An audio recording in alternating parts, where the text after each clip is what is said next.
Una pareja comprometida desapareció días antes de su boda en 1975, dejando atrás un misterio que atormentó a sus familias. Pero 28 años después, el vestido de novia es descubierto y lo que revela hace que a todos se les hiele la sangre. Guanajuato resplandecía bajo el sol de septiembre de 1975. Sus calles empedradas y casas coloridas vibraban con la anticipación de uno de los eventos más esperados del año. El vestido de novia de Isabela Vázquez colgaba junto a la ventana de su habitación. La luz matutina atravesaba la delicada tela blanca, creando un halo etéreo que parecía presagiar la felicidad que aguardaba a la joven de 23 años. Doña Consuelo ajustaba meticulosamente los últimos detalles del vestido, mientras su hija la observaba con ojos brillantes.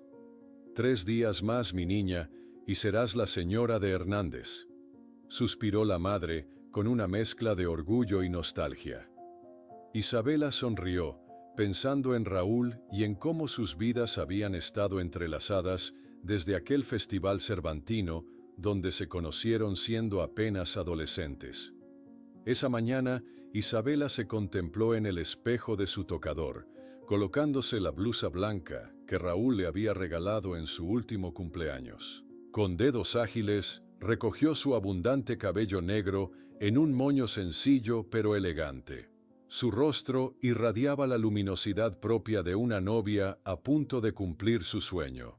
Mientras tanto, Raúl caminaba por las callejuelas coloridas de Guanajuato, saludando a conocidos que le deseaban felicidad para el inminente matrimonio.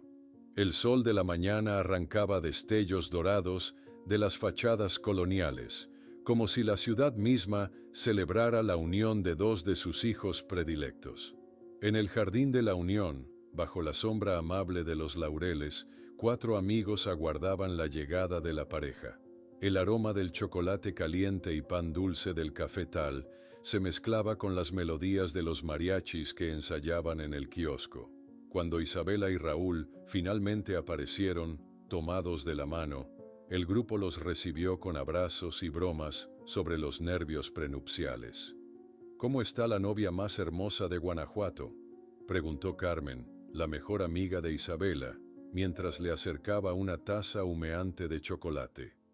La conversación fluyó entre risas y últimos detalles sobre la ceremonia que se celebraría en la Basílica de Nuestra Señora de Guanajuato, seguida de la recepción en la Hacienda San Gabriel, propiedad de la familia Hernández. «Vamos a pasar por la joyería para verificar los anillos», comentó Raúl, mientras pagaba la cuenta, su rostro reflejando la impaciencia propia de un novio ansioso por ver materializado su compromiso. Isabela asintió con una sonrisa, despidiéndose de sus amigos con cálidos abrazos. «Nos vemos en el ensayo mañana», exclamó Carlos, uno de los padrinos, mientras la pareja se alejaba por el callejón adoquinado, sus siluetas recortadas contra el resplandor del mediodía guanajuatense. Nadie imaginaba que esa sería la última vez que alguien los vería. La tarde avanzaba inexorable mientras doña Consuelo consultaba repetidamente el reloj de pared de la cocina. La cena familiar estaba lista, pero Isabela, siempre puntual, no aparecía. A las 7 de la noche, la preocupación comenzó a transformarse en ansiedad. Las llamadas a amigos y conocidos solo confirmaban lo que ya temía. Nadie había visto a la pareja desde el desayuno en el café tal. En la residencia de los Hernández, la situación era similar. Don Ernesto, padre de Raúl, había intentado comunicarse con su hijo en la joyería familiar varias veces durante el día, sin éxito. El empleado más antiguo del negocio confirmó que el joven no había aparecido en todo el día, algo inusual considerando su dedicación al negocio familiar. A las 10 de la noche, las 2 familias ya habían contactado a todos los posibles amigos y conocidos. Carmen confirmó que los había visto salir del café por la mañana, pero nada más. La preocupación se convirtió en miedo cuando descubrieron que el coche de Raúl, un Volkswagen verde, estaba estacionado cerca de la universidad, un lugar que no formaba parte del itinerario mencionado por los amigos. «Algo ha ocurrido», afirmó doña Consuelo con voz temblorosa, su mirada fija en el vestido de novia que aguardaba, imperturbable, junto a la ventana. Isabela nunca desaparecería así, y menos tan cerca de la boda. La mañana siguiente, las familias formalizaron la denuncia de desaparición en la delegación local. El delegado Miguel Ordóñez, un hombre de mediana edad con ojos cansados pero perspicaces, escuchó atentamente mientras tomaba notas en una libreta desgastada. ¿Algún desacuerdo reciente? ¿Problemas financieros? Tal vez decidieron fugarse por alguna razón, sugirió el delegado, evaluando todas las posibilidades. Absolutamente no, respondió don Ernesto, indignado. Mi hijo está a punto de asumir los negocios de la familia. La boda ya estaba pagada. ¿Por qué huirían? Mientras las familias exponían sus preocupaciones, un vendedor de souvenirs nervioso entró en la delegación, pidiendo hablar. Los vi, sí, a la señorita Isabela y al señor Raúl. Estaban discutiendo con un hombre cerca del Callejón del Beso, y no parecían nada contentos cuando entraron en su coche negro. La información del vendedor de souvenirs sobre el coche negro y el hombre desconocido desató inmediatamente la maquinaria investigativa. El delegado Ordóñez, con años de experiencia en casos complicados, no perdió tiempo en organizar a su equipo. Tenemos dos posibilidades, explicó a sus oficiales mientras señalaba el mapa de Guanajuato colgado en la pared de su despacho. O es un secuestro o decidieron huir voluntariamente. Con alfileres rojos marcó meticulosamente los 3 puntos clave: el cafetal, el Callejón del Beso y el lugar donde encontraron el Volkswagen verde. Mientras los policías recorrían las empinadas callejuelas de Guanajuato bajo el inclemente sol del mediodía, Ordóñez se reunió en privado con ambas familias. El sudor perlaba la frente de don Ernesto cuando el delegado le preguntó directamente: ¿Tiene su familia enemigos? ¿Alguien que pudiera beneficiarse con un secuestro? Absolutamente no, respondió el padre de Raúl, visiblemente ofendido. Somos respetados en Guanajuato. Mi hijo está a punto de asumir los negocios familiares. El matrimonio ya estaba pagado. ¿Por qué huirían? Al tercer día de investigación, Carmen, la mejor amiga de Isabela, apareció en la delegación con un cuaderno encuadernado en piel. Sus ojos enrojecidos por el llanto revelaban noches sin dormir. Isabela escribía todo aquí, explicó mientras entregaba el diario a Ordóñez. Quizás encuentre algo útil. Esa noche, en la soledad de su oficina, el delegado revisó cuidadosamente las páginas escritas con la delicada caligrafía de Isabela. Entre relatos cotidianos y pensamientos sobre su futuro matrimonio, una entrada llamó su atención. A veces siento que hay algo en la mirada de don Ernesto, como si no aprobara realmente nuestra unión. La investigación dio un giro inesperado cuando descubrieron que Raúl había visitado un banco solo el día anterior a la desaparición. Cuando Ordóñez confrontó al gerente, un hombre formal en traje impecable, este confirmó la visita tras cierta presión. El señor Hernández únicamente verificó el saldo de su cuenta personal, afirmó el gerente mostrando el registro. Parecía tranquilo, como siempre. Esta información generó las primeras grietas entre las familias. Durante una tensa reunión en la delegación, el padre de Isabela no pudo contenerse. ¿Por qué tu hijo fue al banco sin decirle a nadie?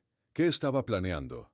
La tensión crecía mientras las búsquedas continuaban sin resultados. En el dormitorio de Isabela, doña Consuelo acariciaba distraídamente el vestido de novia, mientras una oficial examinaba discretamente las pertenencias de la joven. Al sexto día, siguiendo una vaga pista proporcionada por un residente local, un equipo policial registró las minas abandonadas de la Valenciana.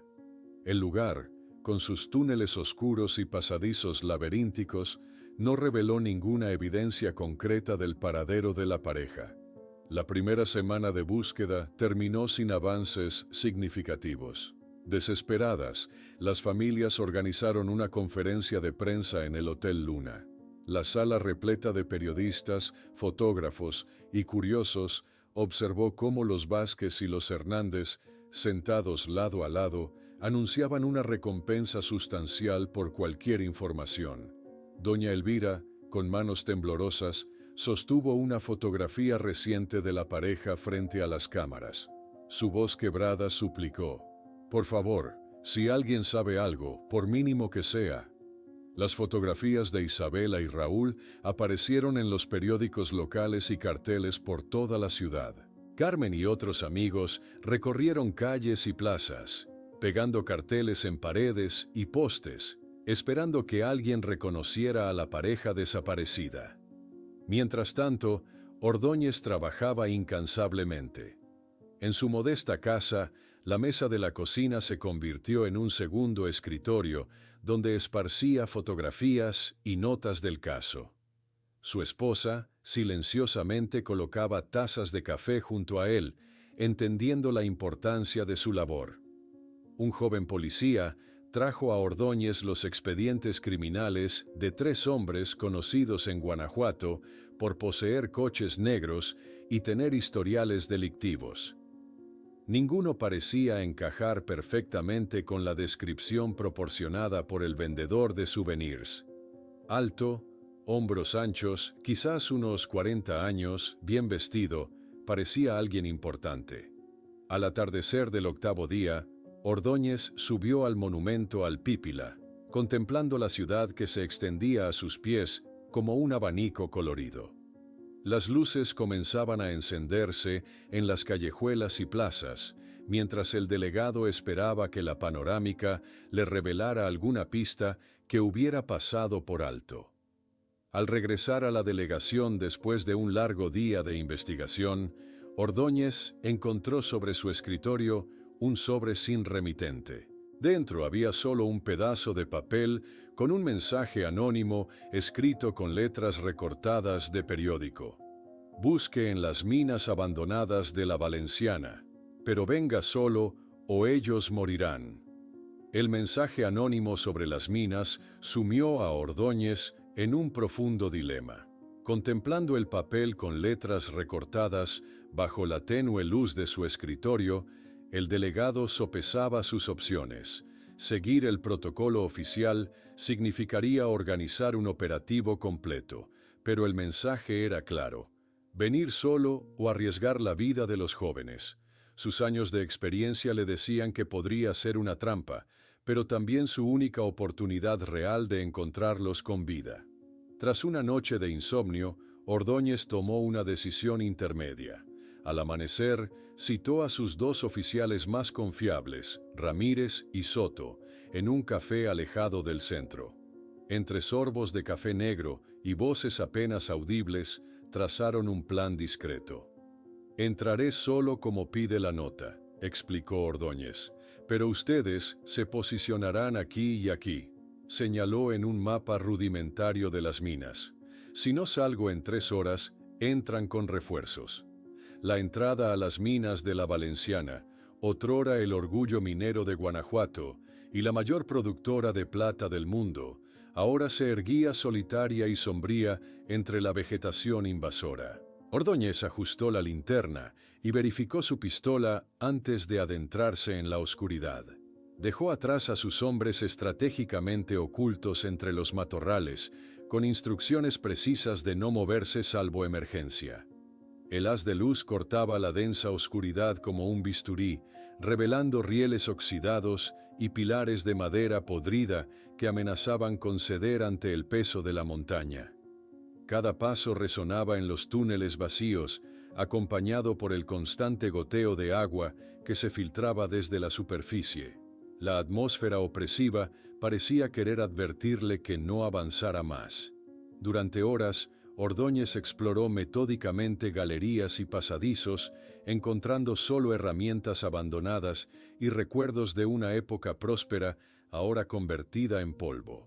Cuando estaba a punto de darse por vencido, su linterna captó un destello blanco contra el suelo negro de la mina. Al acercarse, su corazón se aceleró. Un pañuelo delicado con las iniciales Carpo bordadas en azul. Reconociendo inmediatamente la pertenencia de Isabela, Ordóñez guardó cuidadosamente el pañuelo en una bolsa plástica y decidió regresar a la superficie. La adrenalina le hizo apresurar el paso, ansioso por compartir este primer indicio real con sus hombres. La luz del día lo cegó momentáneamente al salir. Cuando sus ojos se adaptaron, la escena frente a él lo heló. Sus dos oficiales yacían inconscientes junto al vehículo, con evidentes heridas en la cabeza. Ambos respiraban, pero necesitaban atención médica urgente. Horas más tarde, en la sala de reuniones de la delegación, las familias observaban con esperanza y temor el pañuelo de Isabela dentro de una bolsa transparente. La evidencia, aunque mínima, confirmaba que los jóvenes habían estado en las minas o que alguien había querido que así lo creyeran. ¿Estás seguro que es de mi hija?, preguntó doña Consuelo con voz quebrada. Sin duda alguna, confirmó Carmen. Yo misma le regalé ese pañuelo en su cumpleaños. Las iniciales las bordé personalmente.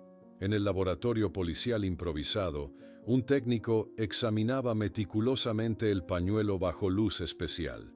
Su informe fue desalentador. Solo encontramos huellas digitales de la señorita Vázquez y las suyas, delegado. Nada más. La tensión entre las familias, ya palpable desde el descubrimiento de la visita al banco, estalló abiertamente. El padre de Isabela, con ojos enrojecidos por noches sin dormir, señaló acusadoramente a don Ernesto. ¿Por qué tu hijo fue al banco escondido antes de desaparecer? ¿Qué estaba planeando? ¿Y ahora aparece un pañuelo de mi hija en las minas? Algo sabes que no estás diciendo. Don Ernesto se levantó bruscamente, el rostro encendido por la indignación. ¿Estás insinuando que mi hijo planeó algo contra tu hija? O peor aún, que yo tengo algo que ver. Ordóñez, percibiendo que había más en esta historia de lo que aparentaba, comenzó a investigar discretamente el pasado de ambas familias. En un archivo polvoriento de los fondos del ayuntamiento, consultó documentos antiguos sobre las familias tradicionales de Guanajuato. Un recorte amarillento del periódico local de 1950 captó su atención. Mostraba una disputa judicial entre las familias Vázquez y Hernández por los derechos de una propiedad comercial en el centro. La animosidad entre ambas familias parecía tener raíces más profundas de lo que todos suponían. Mientras tanto, doña Consuelo permanecía largas horas en el dormitorio de Isabela, organizando metódicamente las ropas de su hija, como si este ritual pudiera traer orden al caos provocado por su ausencia. El vestido de novia, colgado junto a la ventana, se había convertido en un silencioso recordatorio de la felicidad interrumpida. Esa noche, mientras Ordóñez revisaba los antiguos documentos sobre la disputa entre las familias, sonó el teléfono. Era el médico que atendía a sus policías agredidos, revelando que uno de ellos había recobrado brevemente la conciencia y murmurado algo antes de volver a desmayarse. No fue secuestro. Vi a don Ernesto saliendo de las minas poco antes de ser atacado. La revelación sobre don Ernesto sacudió los cimientos de la investigación. Ordóñez, sentado junto a la cama del hospital donde yacía su oficial herido, escuchaba con atención cada palabra entrecortada. Estoy seguro. Era don Ernesto. Reconocí su andar, su sombrero característico. Insistía el policía con voz débil pero determinada. Con esta nueva información, Ordóñez decidió proceder con extrema cautela. Convocar inmediatamente a don Ernesto podría alertarlo si realmente estaba involucrado. En lugar de eso, elaboró una estrategia más sutil. Lo citaría con el pretexto de nuevas informaciones sobre el caso. Al día siguiente, En la sala de interrogatorios de la delegación, don Ernesto se sentaba rígidamente frente al delegado. Su indignación era evidente cuando Ordóñez mencionó casualmente las minas de la Valenciana. «¿Yo en las minas? Es un absurdo completo», exclamó con vehemencia. «Estuve en San Miguel de Allende todo ese día, reunido con proveedores de joyas. Tengo testigos, recibos, incluso fotografías del encuentro».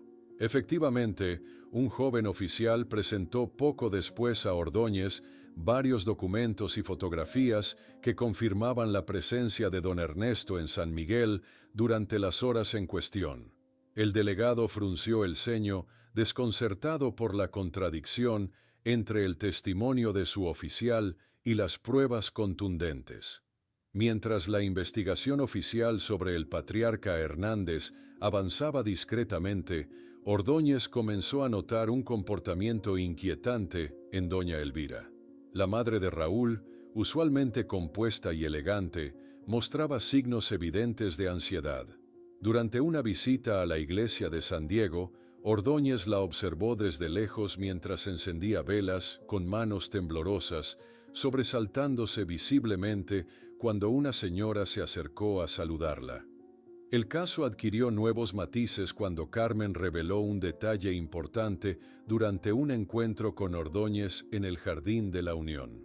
Isabela me contó que Raúl y su padre discutían mucho sobre la joyería en las últimas semanas, confesó la joven. Don Ernesto se resistía a los cambios que Raúl quería implementar después de la boda. Eran discusiones bastante acaloradas. Esta información llevó a Ordóñez a investigar discretamente la situación financiera de la joyería Hernández. Gracias a un contacto en el banco, obtuvo documentos que revelaban una realidad sorprendente. El negocio familiar enfrentaba dificultades económicas considerables, con deudas significativas y préstamos recientes que don Ernesto había ocultado cuidadosamente. En su casa, el patriarca de los Hernández pasaba largas horas encerrado en su despacho.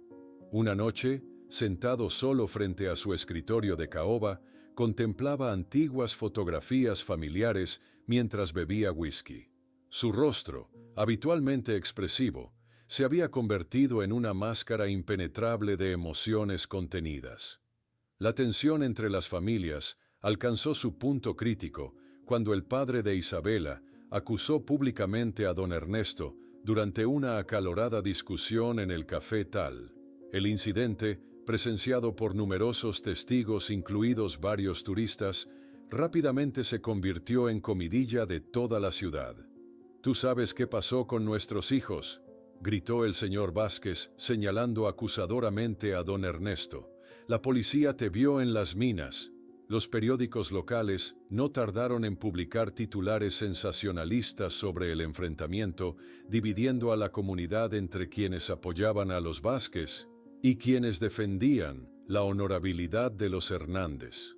La situación legal tampoco favorecía el avance del caso. En una reunión con el fiscal público, Ordóñez recibió noticias desalentadoras.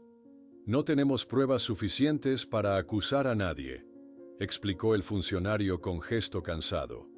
«Solo circunstancias sospechosas y contradicciones que podrían explicarse de múltiples formas». Una visita a la pequeña Gabriela, la hija de 12 años de don Ernesto, ofreció a Ordóñez una perspectiva diferente del caso. La niña, sentada silenciosamente en su habitación, dibujaba con trazo delicado un retrato de su hermano desaparecido, mientras lágrimas silenciosas corrían por sus mejillas. «Mi hermano y papá discutían mucho últimamente», murmuró sin levantar la vista del dibujo. «Pero se querían. Papá siempre decía que Raúl era su mayor orgullo». Un mes después de la desaparición, la comunidad de Guanajuato se reunió en la basílica para una misa en memoria de la pareja. Las familias, ahora distanciadas por la desconfianza y las acusaciones, se sentaron en extremos opuestos de la nave central. Durante la ceremonia, cuando el padre mencionó que ni la ausencia física puede separar a aquellos que están unidos por el amor, doña Elvira se desplomó repentinamente.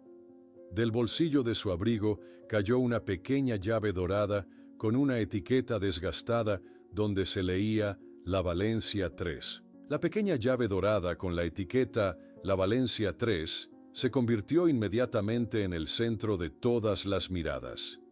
Mientras reanimaban a doña Elvira en la sacristía de la basílica, Ordóñez sostenía discretamente la llave entre sus dedos, examinándola con creciente interés. El rostro pálido de la mujer contrastaba dramáticamente con su vestido negro de luto mientras recuperaba lentamente la conciencia. «Es solo la llave de un antiguo baúl familiar», explicó ella con dedos temblorosos cuando pudo hablar. «Guarda recuerdos, fotografías viejas, nada importante». Ordóñez asintió comprensivamente, pero su instinto le decía que doña Elvira mentía. Aquella llave significaba algo más, algo que la había alterado lo suficiente como para provocarle un desmayo en plena ceremonia. Al día siguiente, aprovechando que don Ernesto asistía a una reunión en la joyería, Ordóñez organizó una inspección discreta de la hacienda familiar en las afueras de Dolores Hidalgo. Él y dos oficiales, disfrazados como trabajadores de mantenimiento, recorrieron meticulosamente la propiedad, revisando cada cerradura, cada mueble antiguo, cada posible compartimento secreto que pudiera corresponder a la misteriosa llave.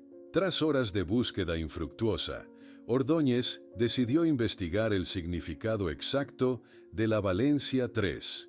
En los archivos polvorientos del Departamento de Minería, consultó registros amarillentos por el tiempo hasta encontrar la ficha correspondiente. No se trataba de las minas, como había supuesto inicialmente, sino de un depósito privado en las antiguas instalaciones administrativas, alquilado por la familia Hernández desde 1952. Con una orden judicial en mano, Ordóñez y un equipo reducido accedieron al depósito. El eco de sus botas resonaba contra el suelo de piedra, mientras el haz de sus linternas revelaba estanterías casi vacías. Lo que debería haber sido un almacén lleno de documentos y objetos valiosos, parecía haber sido vaciado recientemente. Las marcas en el polvo del suelo y las huellas frescas confirmaban sus sospechas. «Alguien estuvo aquí hace muy poco», murmuró Ordóñez, agachándose para examinar las pisadas aún visibles. Mientras tanto, en el laboratorio forense, un meticuloso técnico de espesos anteojos realizaba un descubrimiento crucial. «Encontré trazas microscópicas de un tipo específico de arcilla roja en el pañuelo de la señorita Vázquez», explicó a Ordóñez, mostrándole una muestra. «Este tipo particular solo existe en la región de la Sandía, muy cerca de la hacienda Hernández». Esta revelación condujo a una operación de búsqueda más amplia en la propiedad rural. Equipos con perros rastreadores peinaron sistemáticamente los terrenos mientras el capataz observaba nerviosamente desde la veranda. Durante la segunda jornada de búsqueda, un joven oficial llamó urgentemente a Ordóñez. «Delegado, encontramos algo», anunció, señalando hacia un viejo granero abandonado.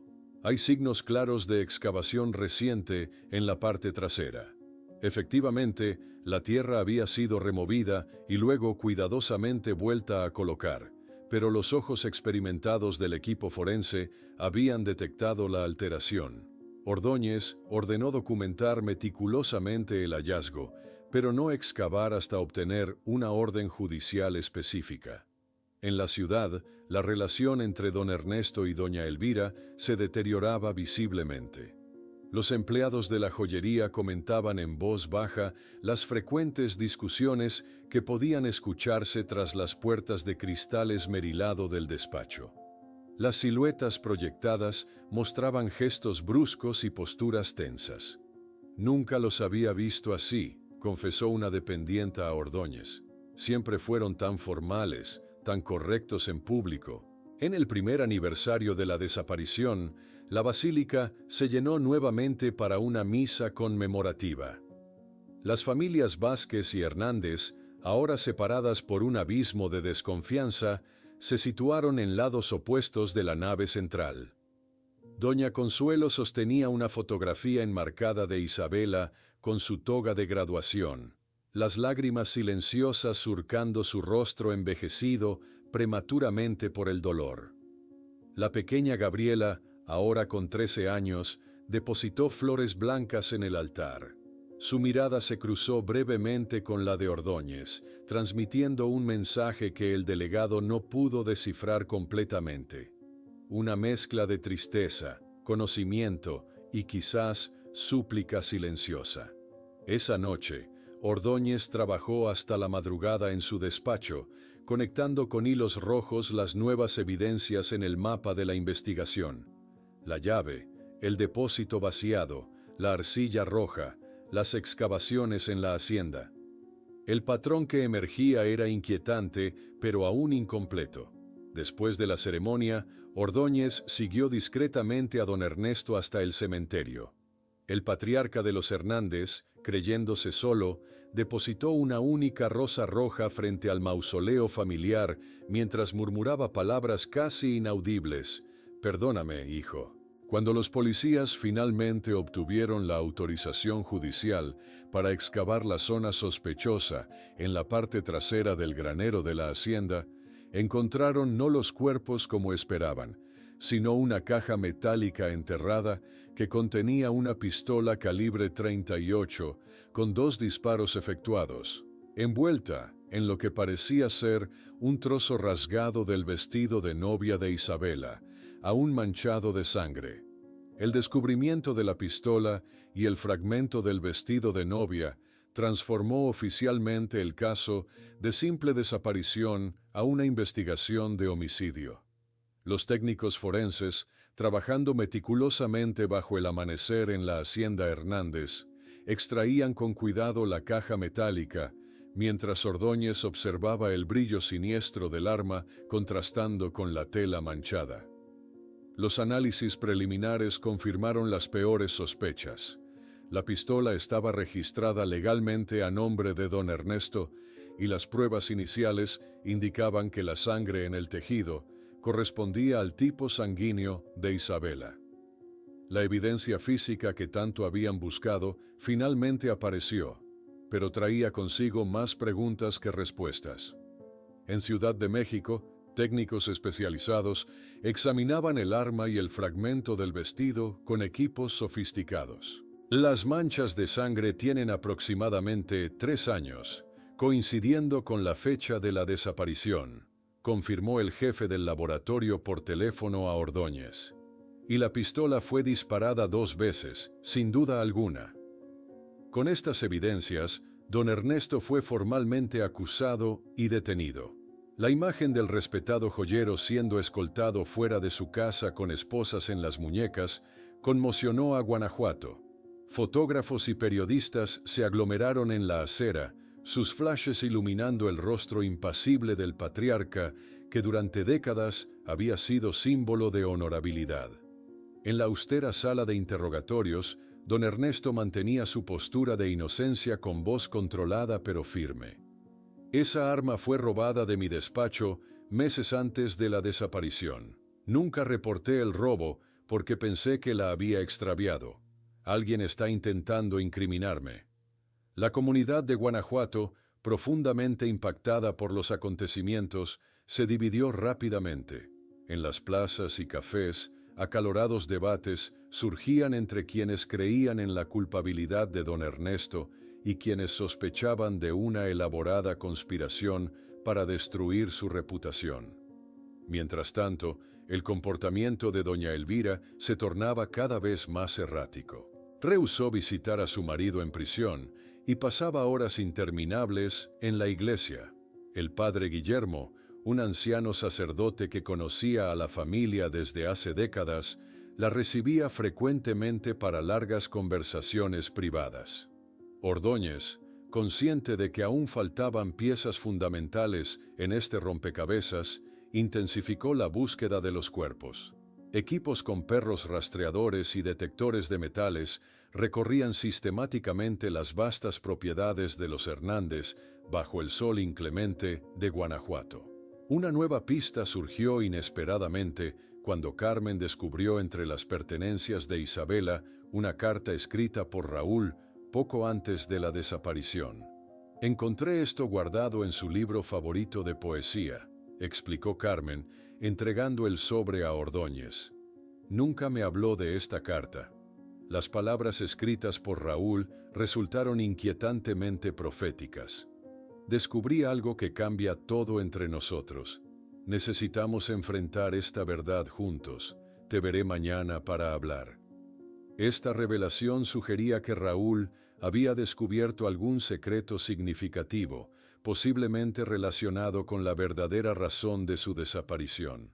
La salud de doña Consuelo, deteriorada por años de incertidumbre y dolor, colapsó definitivamente ante las nuevas revelaciones. Hospitalizada tras sufrir una crisis nerviosa, la madre de Isabela apenas podía reconocer a quienes la visitaban.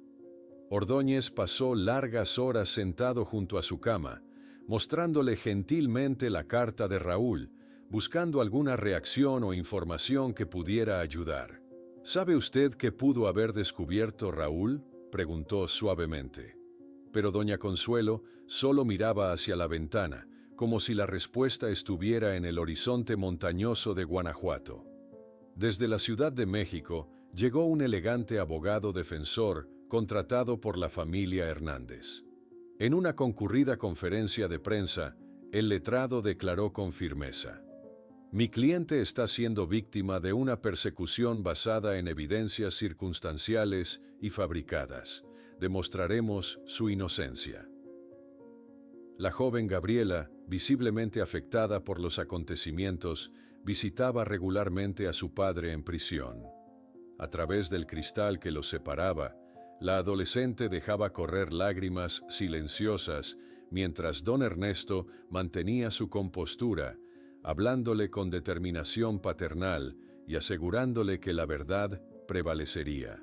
En su búsqueda incansable por respuestas, Ordóñez pasaba horas en los archivos antiguos de la iglesia parroquial, revisando meticulosamente registros de bautismos y matrimonios de las familias Vázquez y Hernández. Algo en la historia de estas familias podría explicar los acontecimientos presentes. Mientras tanto, en el laboratorio forense, un técnico hizo un descubrimiento inesperado al examinar el fragmento del vestido bajo luz ultravioleta. Su expresión cambió drásticamente al percatarse de algo que pasó desapercibido en los análisis iniciales. El resultado completo del análisis del fragmento del vestido llegó en un sobre sellado al escritorio de Ordóñez. La sangre no era únicamente de Isabela, como inicialmente pensaron. El análisis de ADN identificó dos tipos sanguíneos distintos mezclados en la misma mancha, el de Isabela y otro que, según el laboratorio, tenía 99% de probabilidades de pertenecer a alguien con parentesco directo con don Ernesto, pero no era la sangre de Raúl. La revelación sobre el segundo tipo sanguíneo en el vestido sacudió los cimientos de la investigación.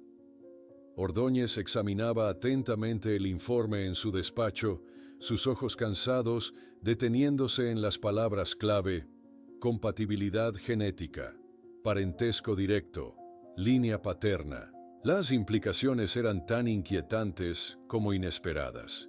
Sin perder tiempo, el delegado solicitó muestras de ADN de todos los miembros de la familia Hernández, incluida la joven Gabriela.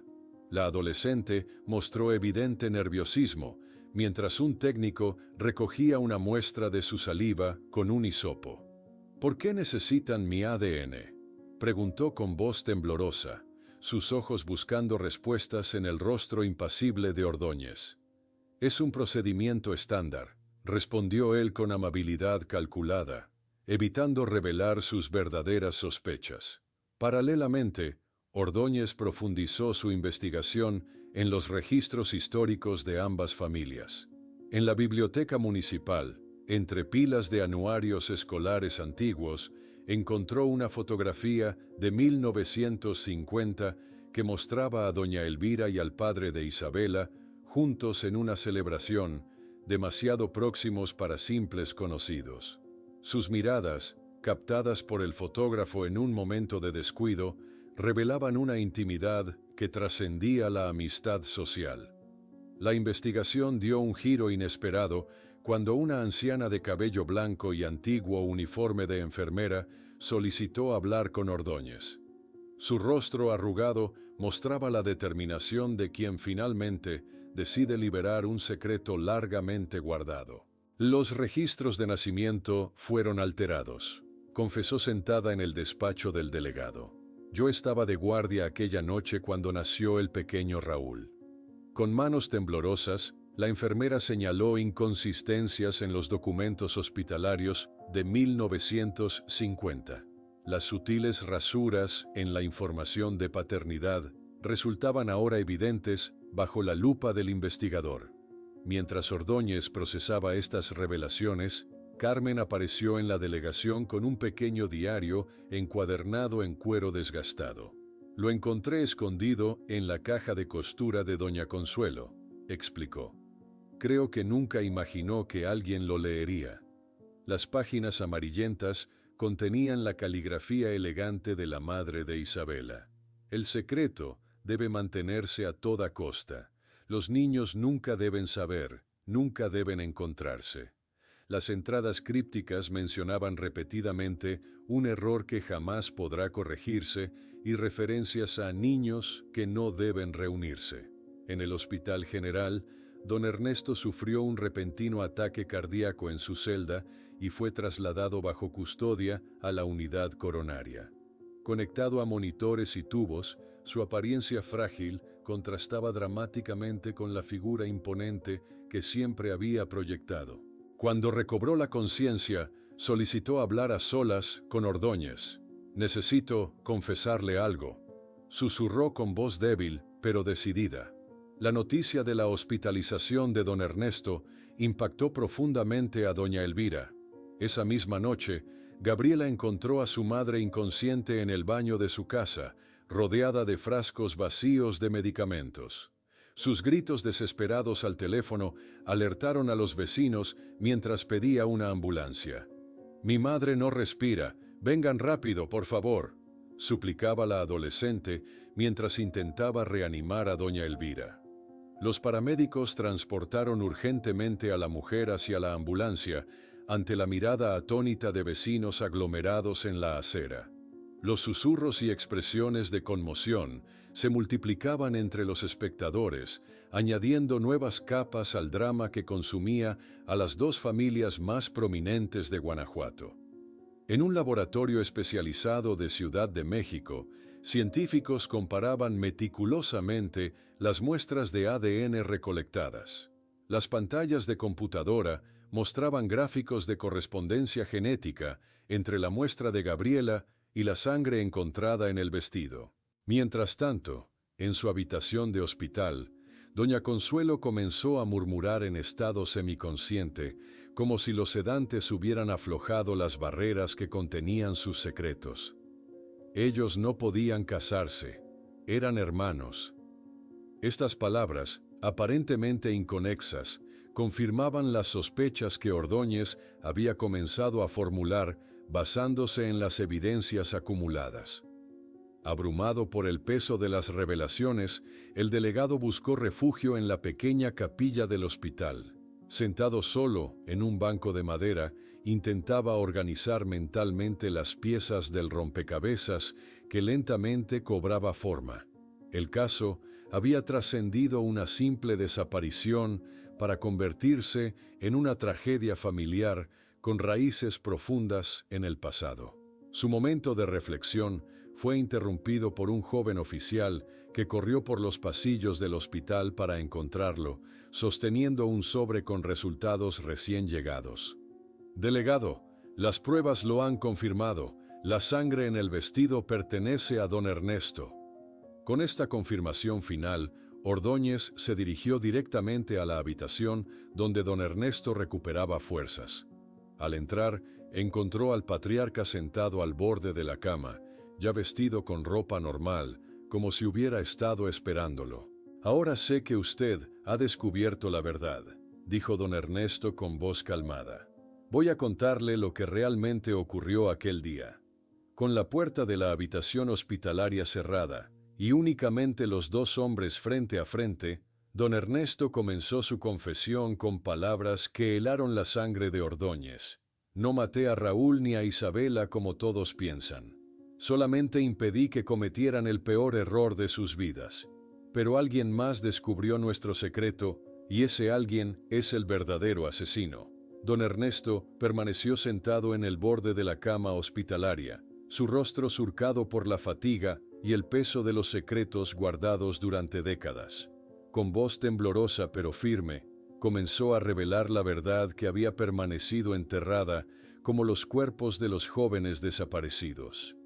«Raúl no era mi hijo biológico», confesó, sus ojos fijos en un punto indefinido de la pared. «Era hijo del padre de Isabela, fruto de una relación entre él y mi esposa Elvira antes de nuestros respectivos matrimonios». Ordóñez escuchaba en silencio, las piezas del rompecabezas encajando finalmente. Don Ernesto explicó cómo había descubierto la verdad al encontrar cartas antiguas en un baúl familiar semanas antes de la boda planificada. «Imagínese mi horror», continuó con voz quebrada. «Los jóvenes que estaban a punto de casarse eran medio hermanos». En un conmovedor relato, don Ernesto describió cómo aquel fatídico día de septiembre interceptó a la pareja después de su desayuno con amigos, llevándolos a la hacienda para una conversación privada. Allí les reveló la terrible verdad, mostrándoles las cartas como prueba irrefutable de su parentesco. «Raúl no me creyó», recordó don Ernesto, mostrando a Ordóñez las cicatrices en sus brazos. «Me acusó de inventar esta historia para impedir la boda. Hubo una lucha. Él nunca había sido violento antes». Durante el enfrentamiento, tanto don Ernesto como Raúl resultaron heridos, manchando con su sangre el vestido de novia que Isabela había traído para mostrar a su futura suegra.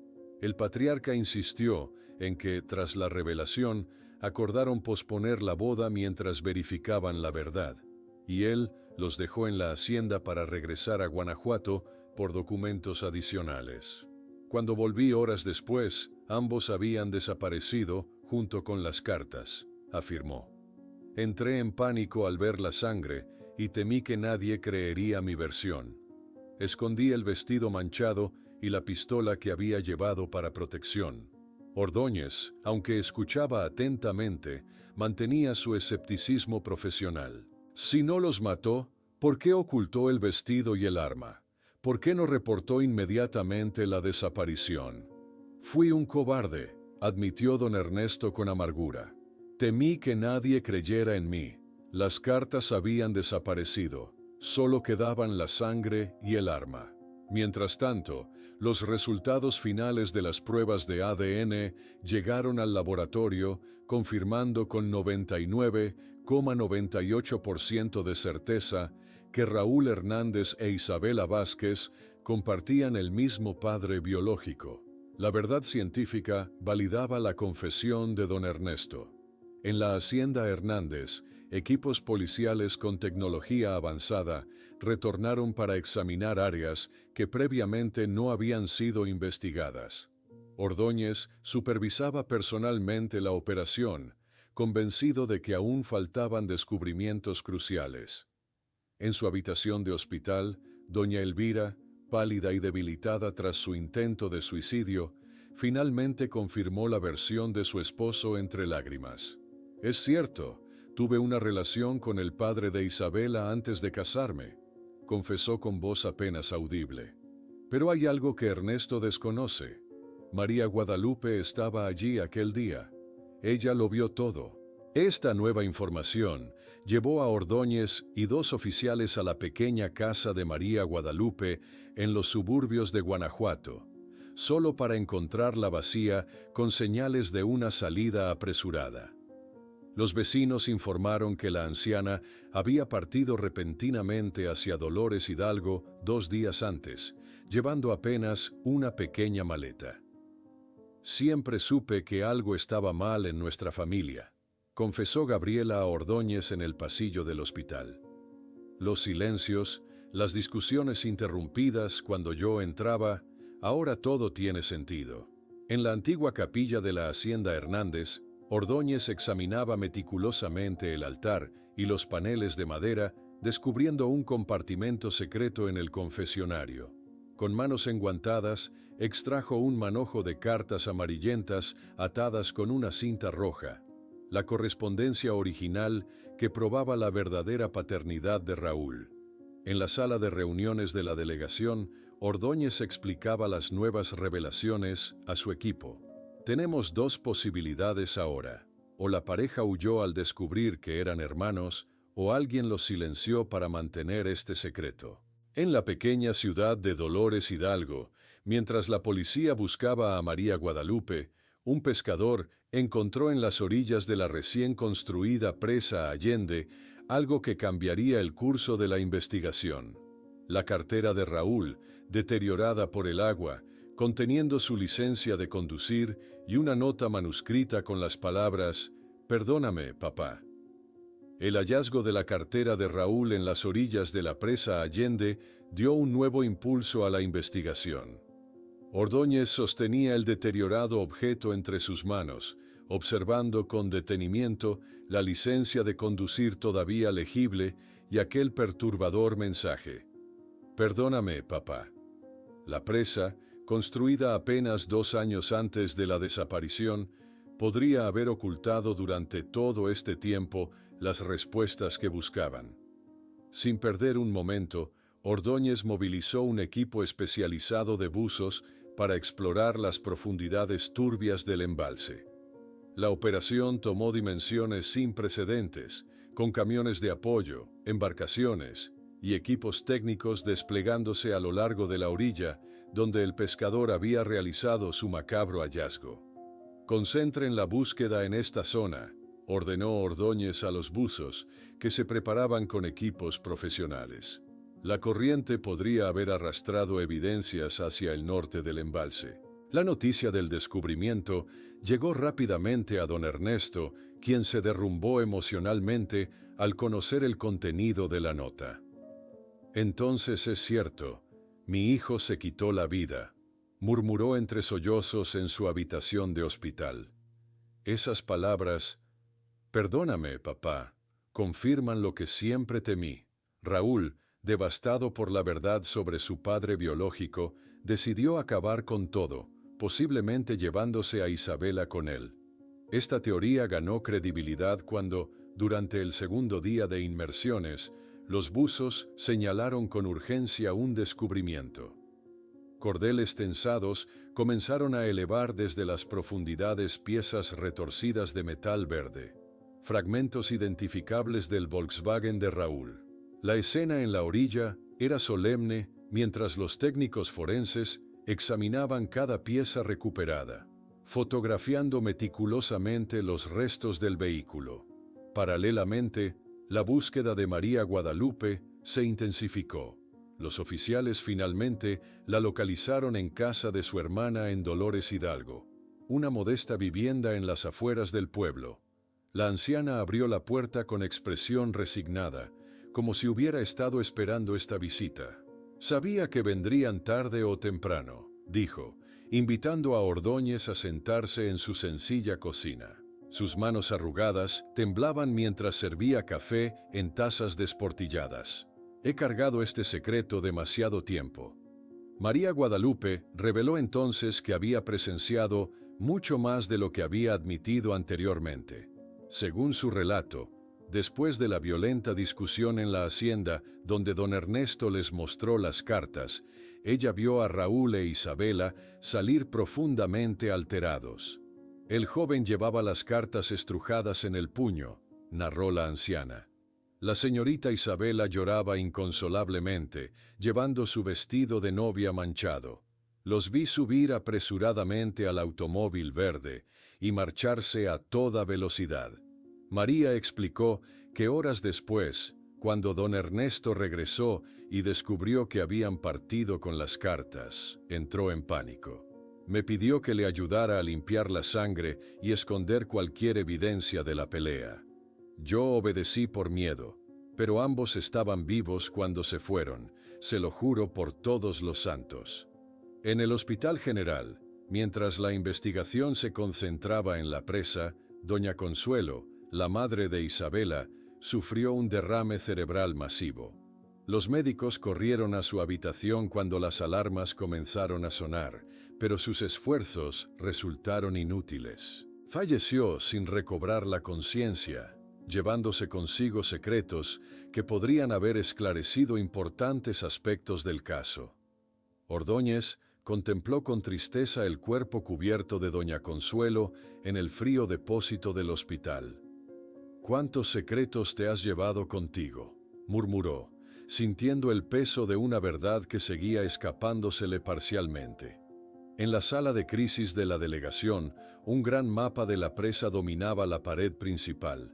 Las áreas ya exploradas aparecían marcadas con precisión, mientras Ordóñez instruía a sus oficiales. «Debemos concentrarnos en esta sección norte, donde la corriente es más fuerte. Es probable que arrastrase cualquier evidencia hacia esa dirección». Los días de búsqueda intensiva agotaron los recursos y la paciencia. Cuando la operación estaba a punto de ser suspendida, uno de los buzos emergió sosteniendo algo que hizo a Ordóñez contener la respiración. No eran los cuerpos que todos esperaban encontrar, sino una caja metálica impermeable conteniendo documentos plastificados, pasaportes estadounidenses a nombre de Roberto e Isabel Hernández, con las fotografías de Raúl e Isabela emitidos una semana antes de su desaparición. El descubrimiento de los pasaportes falsos transformó completamente el rumbo de la investigación. Ordóñez examinaba los documentos plastificados bajo la luz de su escritorio, pensativo. Estos pasaportes revelaban que Raúl e Isabela habían planeado fugarse juntos antes incluso de conocer la verdad sobre su parentesco, anticipándose quizás a una oposición familiar que nunca llegaron a comprender completamente. Con esta nueva perspectiva, el delegado ordenó reexaminar todas las evidencias acumuladas durante años. Los pasaportes a nombre de Roberto e Isabel Hernández, emitidos una semana antes del desaparecimiento, demostraban una premeditación que contradecía la teoría del suicidio impulsivo. «Tenían planeado escapar desde mucho antes», murmuró Ordóñez a su equipo mientras reorganizaba el tablero de evidencias. La pregunta es, ¿qué ocurrió realmente después de la confrontación con don Ernesto? Para obtener respuestas definitivas, el delegado regresó al hospital para interrogar nuevamente a don Ernesto y posteriormente visitó a María Guadalupe en Dolores Hidalgo. Las versiones de ambos, contrastadas meticulosamente, comenzaron a revelar inconsistencias significativas que apuntaban hacia una tercera persona involucrada. «Después que les mostré las cartas y les conté la verdad», explicó don Ernesto en su segunda declaración, «Raúl e Isabela quedaron devastados, pero decidieron usar los pasaportes falsos que ya tenían preparados para otro propósito. Ya no huirían como pareja, sino para evitar el escándalo y la vergüenza de nuestras familias». María Guadalupe, finalmente libre del miedo que la había mantenido callada durante décadas, completó la historia desde su escondite. Los jóvenes planeaban simular un accidente con el automóvil en la presa para que todos pensaran que habían muerto. Pero cuando estaban a punto de partir, llegó inesperadamente el padre de Isabela. La anciana describió con voz temblorosa cómo el padre de Isabela, que había seguido discretamente a don Ernesto hasta la hacienda, escuchó toda la conversación desde el exterior. Cuando los jóvenes salieron y don Ernesto se marchó, él los confrontó. Estaba fuera de sí, incapaz de enfrentar la verdad sobre su paternidad de Raúl y el escándalo inminente. Lo que siguió fue una escena de violencia desatada. El padre de Isabela, enloquecido ante la perspectiva de que su secreto quedara expuesto, atacó primero a Raúl con la pistola que había encontrado en el despacho de la hacienda. Cuando Isabela intentó intervenir, también recibió un disparo fatal. Lo vi todo escondida tras las cortinas del salón, confesó María entre sollozos. Después me descubrió y me amenazó con matar a toda mi familia si hablaba. Me obligó a ayudarle a enterrar los cuerpos en una zona remota de la propiedad. Armado con esta confesión y nuevas evidencias forenses, Ordóñez ordenó una última excavación en el área señalada por María Guadalupe. Tras 2 días de trabajo meticuloso, los equipos forenses finalmente descubrieron los restos mortales de la pareja enterrados juntos en una fosa poco profunda. El padre de Isabela, ahora un anciano en silla de ruedas, se derrumbó cuando Ordóñez lo confrontó con las evidencias. Entre lágrimas, confesó su crimen, relatando cómo posteriormente plantó pistas falsas para incriminar a don Ernesto, incluyendo la colocación estratégica de la cartera de Raúl en la presa años después. No podía soportar la idea de que mi pecado quedara expuesto, balbuceó el anciano mientras los oficiales lo esposaban. Preferí matarlos antes que enfrentar la vergüenza pública.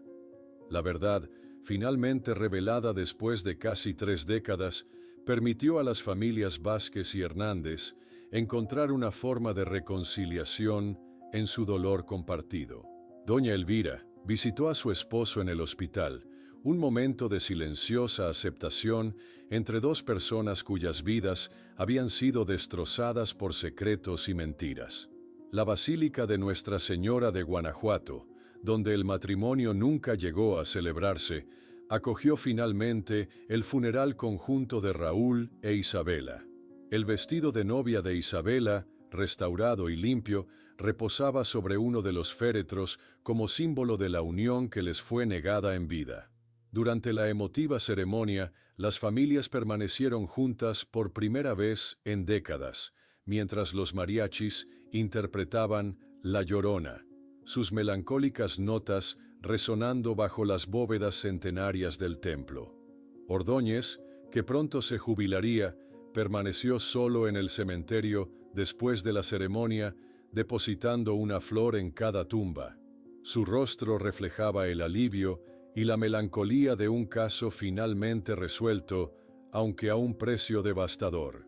Mientras la antigua hacienda de los Hernández era transformada en un centro cultural dedicado a las artes que Isabela tanto amaba, los trabajadores encontraron escondido en las paredes del cuarto, que habría sido de la pareja, un paquete sellado conteniendo 2 alianzas de boda grabadas con sus iniciales y una única carta, nunca enviada, donde Raúl había escrito: «El amor verdadero no teme a los secretos, y el nuestro, aunque transformado por dolorosas verdades, encontrará su camino bajo el mismo cielo estrellado de Guanajuato, en otra vida, en otro tiempo».